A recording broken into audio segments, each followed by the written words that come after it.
جو 10 نمبر تصوف کے میں نے مرتب کیے ہیں اس کا 8واں نمبر ہے خدمت خلق، یعنی کہ خلق خدا کی خدمت کرنا۔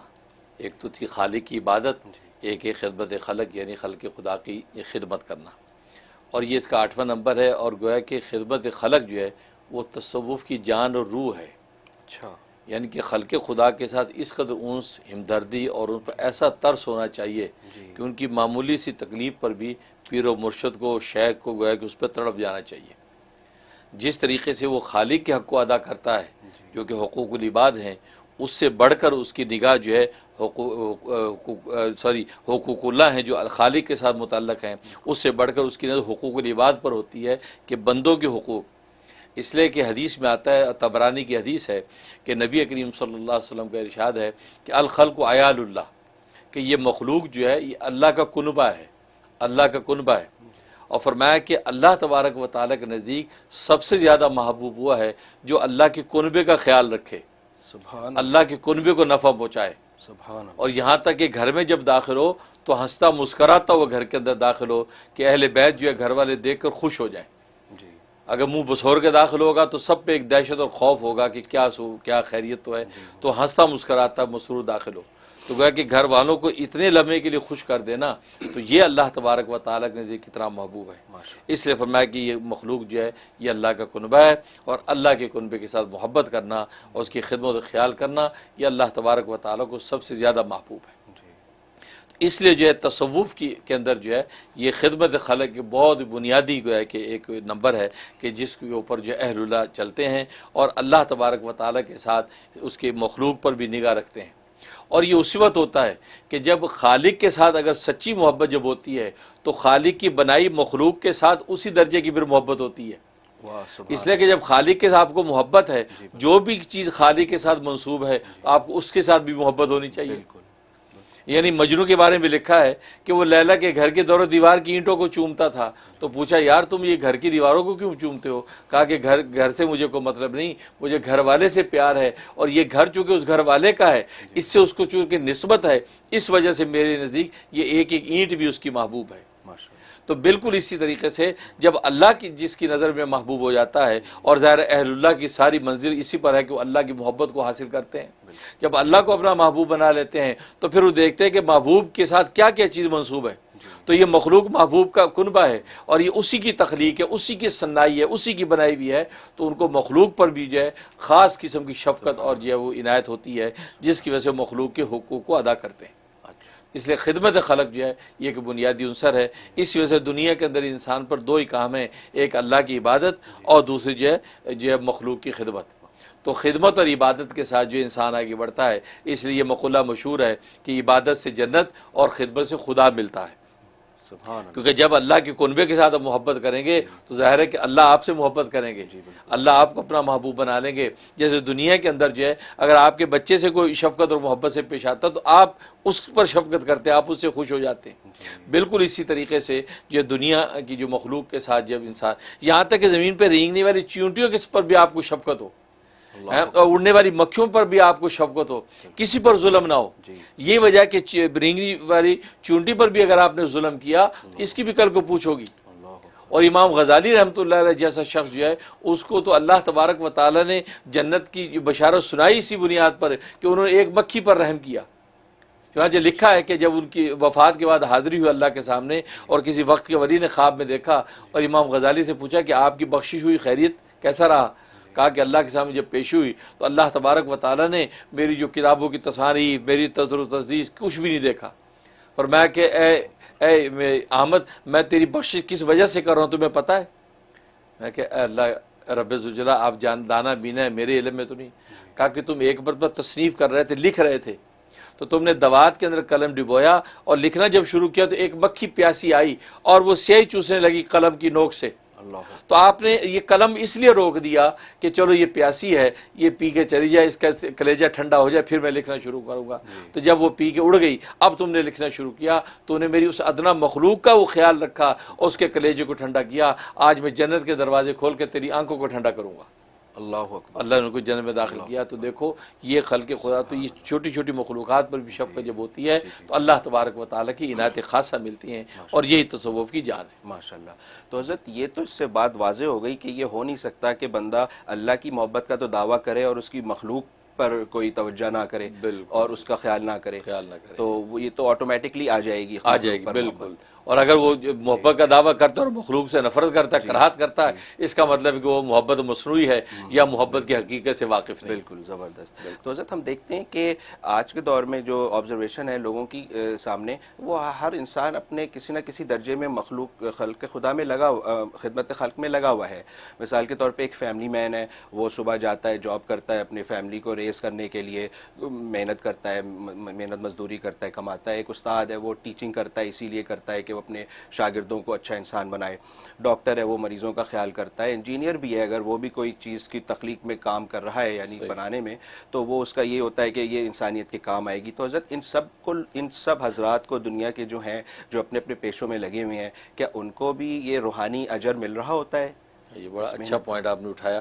اس میں نیت ضروری ہے، انٹینشن. اچھا، نیت کا بڑا دخل ہے، کیونکہ نیت کی وجہ سے ہی اجر دیے جاتے ہیں. یہی وجہ ہے کہ وضو کو آپ نماز کی نیت سے جب کرتے ہیں، اس وضو پر آپ کو ثواب ملتا ہے. لیکن وضو آپ نے ویسے ہی کر لیا اپنی چلو تسکین کے لیے، تو وضو تو ہو جائے گا، اس وضو سے نماز بھی آپ پڑھ لیں گے، لیکن اس پر وضو پر آپ کو ثواب نہیں ملے گا. اس لیے کہا کہ انما الاعمال بالنیات، انما ثواب الاعمال بالنیات، کہ اعمال کا ثواب جو ہے وہ نیتوں پر محمول ہے. کہ لہٰذا آپ نیت کریں گے تو لہٰذا یہ جتنے بھی آپ نے شعبے ذکر کیے ہیں، یہ نیت جب یہ کریں گے کہ یہ میں گھر کے خنبے کی خدمت کروں، ان کے لیے راحت بنوں، میں جو یہ ایک چیز بنا رہا ہوں یہ اس کی خلق خدا کو فائدہ ہوگا، ان کو راحت ملے گی. نیت اگر یہ ہوگی، ایک ڈاکٹر ہے وہ مریضوں کو دیکھتا ہے، نیت یہ کہ مریضوں کو شفا ملے، ان کو راحت و آرام ملے، میں اس لیے جاتا ہوں. اس کی نیت پیسہ پائی کمانے پر نہ ہو، وہ دنیا کے طلب پر اس کی نیت نہ ہو. نیت اس کی یہ ہو، وہ اگرچہ پیسہ پائی بھی اس کے ذمن میں اس کا ایک مقصد ہوگا، کیونکہ وہ ظاہر ہے اس کے وسائل اور ٹول ہیں، اس کے بغیر آگے چل نہیں سکتا. تو جو اصل نیت اس کی خلق خدا کو راحت پہنچانے کی ہوگی، تو لہذا اس کی یہ سارے اعمال پر اس کو باقاعدہ اجر ملے گا اور اللہ اپنی رضا اس کو دیں گے. اچھا، تو ہر مسلمان کے لیے ضروری ہے کہ وہ اپنی نیت کی اصلاح کرتا چلے، جس پروفیشن میں بھی ہے اس میں خدمت خلق کی نیت رکھے. بلکہ غیر مسلم بھی نیت کرے تو دنیا میں تو اللہ اس کو دے سکتا ہے، زبردست، اس کو شہرت کی شکل میں دے گا. اب جنہوں نے یہ دنیا میں کیسی انوینشنز کیے ہیں، تو اب انوینشن جنہوں نے کیے ان کی شہرت آج تک ہے. بالکل، ان کی آج ان کو شہرت، دولت، عزت کی شکل میں اللہ تعالیٰ دنیا میں نوازتے ہیں. جی بالکل. اور آخر میں ہو سکتا ہے عذاب میں تخفیف کر دیں. اللہ اکبر. تو آخر میں نجات تو ایمان پر ہے، لیکن عذاب کی تخفیف تو اللہ تعالیٰ کسی بنیاد پہ کر سکتے ہیں. بھلے جہنم میں جائے لیکن کسی اور درجے میں جائے، گہرے درجے میں نہ ڈالے، تو اس کو بھی نفع پہنچے گا. جو غیر مسلم بھی نیت کر لے گا خلق خدا کو راحت پہنچانے کی. اور یہ وجہ ہے کہ ویلفیئر کے سسٹم سب سے زیادہ غیر مسلم میں ہوتے ہیں. تو ان کو دنیا میں اللہ تعالیٰ اس کا اجر دیتے ہیں. اللہ ان سے خوش ہوتا ہے کہ میری کنبے کا خیال کر رہے ہیں، اور میرے کنبے کے خیال کرنے والا، نفع دینے والا. یاد اس لیے حدیث فرمایا وَأَدْخَلَ عَلَى أَهْلِ بَيْتٍ مَسْرُورًا، کہ اپنے گھر میں ہنستا مسکراتا داخل ہو رہا ہے گھر والوں پہ. تو گویا کہ گھر والوں کے لیے راحت بن رہا ہے. تو غیر مسلم ہو مسلمان ہو وہ راحت بنے گا تو اللہ اس کو دنیا کے اندر اس کا بدلہ دیں گے، اور آخر میں ہو سکتا ہے تخفیفی عذاب کریں، بھلے نجات نہ ہو، کیونکہ نجات کی بنیاد ایمان پر ہے. ماشاءاللہ، بالکل. حضرت یہ بڑی نیچرل بات ہے کہ آپ جب خدمت خلق میں لگ جاتے ہیں، کسی کے کام کی نیت سے اس کی مدد کے لیے لگ جاتے ہیں، تو انسان کو ایک بڑی روحانی تسکین ہوتی ہے. اب وہ مسلم ہو یا غیر مسلم ہو، دونوں کو ہوتی ہے یہ. تو حضرت اس میں یہ سمجھنا تھا کہ یہ کیا روحانی تسکین اپنی مقصود ہے یا دوسرے کی مقصود ہے کہ اس کی بھی ہو رہی ہوتی ہے روحانی تسکین اس مدد سے؟ یہ اچھا سوال کیا. دیکھو انٹینشن آپ نے اگلے کو راحت دینے کے لیے، اگلے کو سکون دینے کی. جی بالکل ٹھیک. اب اس کو سکون پہنچے نہ پہنچے وہ تو منشا خداوندی اور تقدیر الہی پر مبنی ہے، لیکن آپ کو یقیناً پہنچے گی. آپ کو تسکین ہوگی، بھلے خدمت جس کی آپ کرے وہ مخدوم غیر مسلم ہی کیوں نہ ہو. غیر مسلم بیچارہ، اس کی آپ نے خدمت کی، بیچارے کی، بوڑھا ہے، کمزور ہے، نحیف ہے، آپ اس کو کھانا کھلا دیا، اس کو دوا دے دی، اٹھا کے بٹھا دیا، تو اس کی آپ نے خدمت کی، تو آپ کو تو تسکین نقد مل گئی. اب اس کو آرام راحت دینا یہ مالک کے ہاتھ میں، کیونکہ آپ کا کام ذریعہ اختیار کرنا ہے، وہ آپ نے کیا، آپ تو راحت پا گئے. اب اس کو راحت دینا نہ دینا اللہ کے ہاتھ میں ہے، کیونکہ دنیا میں بندے کا کام عمل کرنا ہے، اس کا ثمرہ اور نتیجہ ظاہر کرنا نہیں ہے. ٹھیک ہے، مطلب علاج کرنا ہمارا کام ہے، شفا دینا ہمارا کام نہیں ہے. شفا اللہ کے ہاتھ میں. ایسی جس غیر مسلم یا مسلمان کی آپ نے خدمت کی ہے اس کو اللہ راحت پہنچا رہے یا نہیں پہنچا رہے, اس کو تسکین ہوئی یا نہیں, یہ اللہ کے ہاتھ میں ہو سکتا ہے عام طور پہ ہو, لیکن آپ کو اللہ راحت نقد دے دیں گے. آپ کو جو دلی سکون ہوگا وہ آپ کو جو اپنے ذاتی کام میں اتنا لطف نہیں آئے گا یا اس کا کر کے لطف آئے گا. ماشاءاللہ جی, زبردست. جب بھی لوگ سروس ان ہیومینٹی میں لگے رہتے ہیں, بھلے اس کا ثمرہ پوری طرح کبھی سامنے نہیں آ رہا ہوتا اور اکثر آ بھی رہا ہوتا ہے, لوگوں کو نفع ہو رہا ہوتا ہے, لیکن انسان کو بذات خود جو ایک نفع اور فیل ہو رہا ہوتا ہے, اس کی روحانی اجر اس کا, اس کی وجہ سے وہ لگے رہتے ہیں. ماشاءاللہ. حضرت اگر ہم اس خدمت خلق کو ہسٹوریکل پرسپیکٹو میں دیکھیں, تاریخی پس منظر میں, تو بڑے بڑے کارنامے سامنے آتے ہیں, جیسا کہ آپ نے کل ہی اپنی بڑی خوبصورت تفسیر میں حضرت ابراہیم علیہ السلام کا واقعہ بیان کیا تھا کہ آپ علیہ السلام کا نمک بڑا مشہور ہوا اور وہ کائنات چلتا رہا, اس کا اجر و ثواب اور قیامت تک چلتا رہے گا, کیونکہ حضرت ابراہیم علیہ السلام کا جذبہ بڑا صادق تھا خدمت خلق کے حوالے سے. ایسے ہی ہم آگے چلتے ہیں تو حضرت عثمان رضی اللہ عنہ کا دور آتا ہے, بیر عثمان آپ نے خرید کے ساری امت کے لیے وقف کیا, وہ آج تک چل رہا ہے حضرت, اور وہ چلتا رہے گا جب تک اللہ کا حکم ہوگا, مرضی ہوگی. تو حضرت اس میں کیا یہ انسان کا اپنا جذبہ کار فرما ہوتا ہے کہ جذبہ جتنا سچا ہوگا اللہ تعالیٰ اس کی وجہ سے اس کا فیض اتنی دیر تک جاری و ساری رکھے گا؟ بہت اچھا سوال کہ بالکل اصل میں جو میں وہی انٹینشن نیت کی بات کی ہے نا, وہی جذبہ ہے. وہ جذبہ جتنا صادق اور قوی ہوگا اتنا زیادہ ثمرہ دار ہوگا. جیسے بیج ہے, آپ زمین میں بیج بوتے, بیج جتنا عمدہ شفاف اور اعلیٰ ہوگا اتنا اچھا جب درخت اگے گا. بالکل اگر سڑا ہوا بیج ہے, آدھا کچا آدھا پکا, وہ جو وہ درخت صحیح نہیں اگے گا. اس لیے آپ نے دیکھا کہ کاشتکار بیج خالص اچھا بیج ڈھونڈتے ہیں. بالکل اچھا بیج جب نسلی قسم کا ڈھونڈتے ہیں, اور جب اس کو ڈالتے ہیں تو فصل بہترین اگتی ہے. تو گویا کہ نیت وہ بیج ہے جو دل کی زمین میں آپ نے گاڑا ہے. اب جو بیج عمدہ جب گاڑا ہے تو وہ شجرہ جو ہے اسی اعتبار سے جناب وہ جان پکڑے گا, اتنا تناور درخت بنے گا. جی تو جذبہ صادق. اب ابراہیم خلیل اللہ علیہ الصلوۃ والسلام کو اللہ تبارک و تعالیٰ نے فرمایا کہ تمہیں پتہ میں نے تجھے اپنا دوست کیوں بنایا؟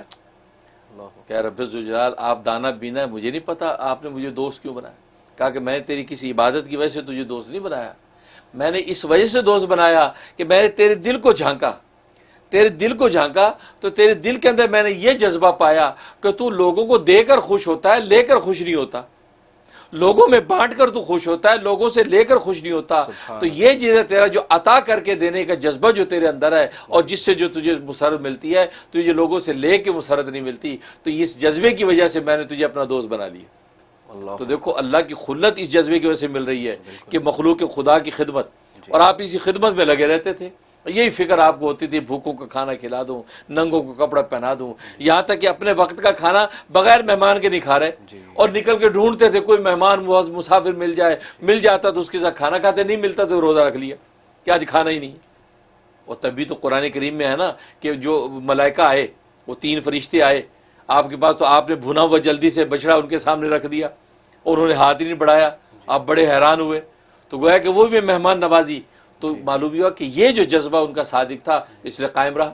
عثمان غنی رضی اللہ تعالیٰ نے جس جذبے اور نیت صادق کے ساتھ وہ چیز بیر روما لے کے دیا, اور جو اس طرح کی سخاوت اہل اسلام میں کی, ان کے سخاوت کا اکاؤنٹ سنا آج تک چل رہا ہے. بالکل وہ آج تک ان کے سخاوت کا اکاؤنٹ چل رہا ہے, اور وہ فیضان یہاں پورے عالم میں ہے. تو یہ اصل میں وہ جذبہ جو ہوتا ہے نا, وہ خالص بیج جتنا ہوگا اتنا تناور درخت بنے گا. اچھا, ماشاءاللہ.